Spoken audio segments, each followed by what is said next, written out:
Hey everybody, welcome back to Jeff Bowles Central. I wanted to do a kind of briefish mental health video for you this afternoon. I try to do these once a month at least, but I've been kind of wanting to do them a little bit more often. And they help me. They seem to help some of you occasionally. Just to reiterate, I have schizoaffective disorder, bipolar type, which is like schizophrenia, basically. That's what I suffer from, but I kind of make these videos with a lot of different types of personality disorder or mood disorder diagnoses in mind. It's kind of for people in blanket mental health, unless unless labeled otherwise. So today I wanted to talk about how to deal with life's disappointments, but specifically how to deal with disappointment if you suffer from serious mental illness and you either lose some stuff along the way, like opportunities or housing situations or friends or even family, or you just never managed to get them. I'm kind of the former situation. When I developed my schizoaffective disorder, it was kind of a slow decline of losing lots of stuff, including the possibility of ever kind of having a normal-ish career, right? But it's it's a very personal thing to have to try to struggle with, to have to try to deal with. There are practical issues to concern. I mentioned housing situations. You may find that you have to get some kind of government housing, or that you might have to make sacrifices that you didn't want to have to make. And maybe you're on the way to recovery. Maybe you're trying your damnedest to get better and to be more functional. It's kind of a specialized type of video that we're making today, because most people who suffer from mental illness push through and they can make it on their own, even though they have depression or they have bipolar or they have other things. But then some of us can't.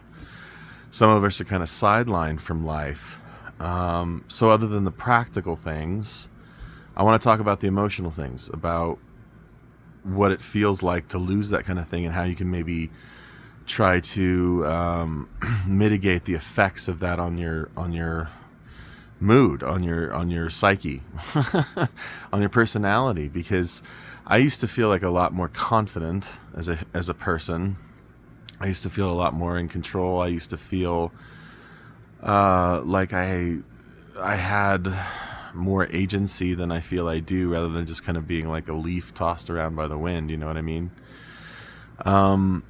And really, it kind of boils down to what you're willing to hold as your self-image, or what you're willing to modify about what you hold about your self-image. That's such a subconscious thing, the way that we think of ourselves. But if you haven't got achievements, and if you haven't got family or friends or whatever, and if you don't even really have a place of your own, or maybe even a place at all, what are you supposed to do? How are you supposed to deal with that on an emotional level, other than just trucking through and hoping the worst doesn't happen to you? And by that I'm implying self-harm, okay? Or I'm just making really, really bad decisions out there because you don't have another choice, right? So the first thing I'd like you to consider, if you kind of can understand where I'm coming from here personally, if you aren't seeking some kind of professional aid, I would definitely recommend that. Definitely recommend therapy. Definitely recommend medication if they work for you. I understand, I've said this a lot in recent videos. I understand not everybody's super comfortable with taking meds, but they work for me. They work for a lot of people I know. Consider it not a like a command, okay? Just consider it, right? Consider therapy. If you have kind of a spiritual side to yourself, I've talked about this as well. I would consider some kind of spiritual direction, maybe by a trusted spiritual directionist provider, but that's really only if it applies to you. Things that you can do yourself to kind of deal with having this loss of structure in your life, this loss of, I used to be all about achievement. And I haven't really achieved much in a long time, and that bugs me. And honestly, what this is for me is just feeling really low about myself, just feeling really worthless. And I kind of realize I got to stop with that. I got to stop letting other people's opinions of me inform how I feel about myself so terribly much. I can't do it anymore. It's crushing. It crushes the life out of you, thinking bad about yourself all the time. And if you do have people who don't have great opinions of you on top of it all, you got to learn to block them out, man. You got to learn to somehow you got to learn to just stay durable. And I know that that's easier said than done, which is why I'm suggesting that you get help with it. You wouldn't want to lift a piano by yourself necessarily. And sometimes mental illness on a personal level might as well be the world's most cemented, most gold-plated piano, okay? And I don't want you to feel bad about yourself like I have had to feel bad about myself just because I don't have things. I don't have stuff like I used to. I don't have accomplishments, like I said, like I used to. I never could start a family. Even though my wife tried, that's a side thing, but I never could hold down a real job due to my mental illness.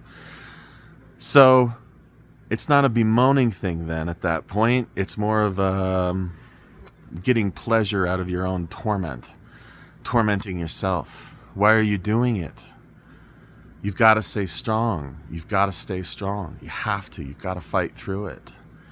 And like I said, get some help with that, and that would be the ideal situation. But there's a lot of practical things that you can do. You can try some of these therapeutic methods that you may have heard of before. Self-talk, talking to yourself in a better way. Just make it a habit, or even do it in front of a mirror. Yeah.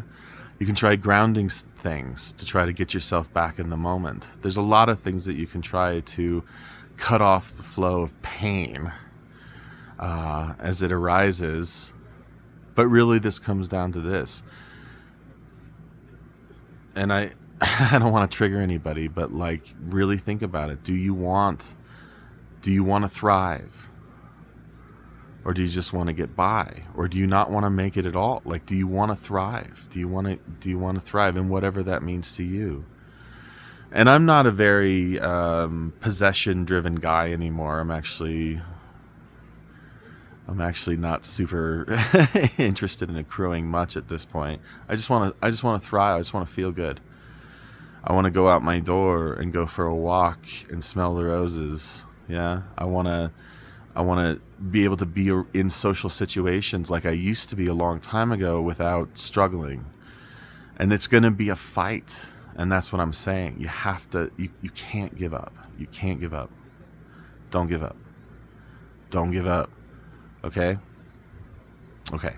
So that's my shortish, still 9 minutes, shortish mental health video for this little bit here. Do me a favor and don't be so hard on yourself.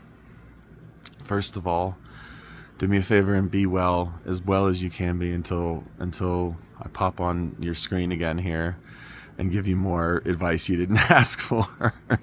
But other than that, please, if you did like this video, please like it and subscribe and all the stuff. And that's it. That's all I got to tell you. Please be well out there. Jeff Bowles Central. Talk at you next time. Bye-bye.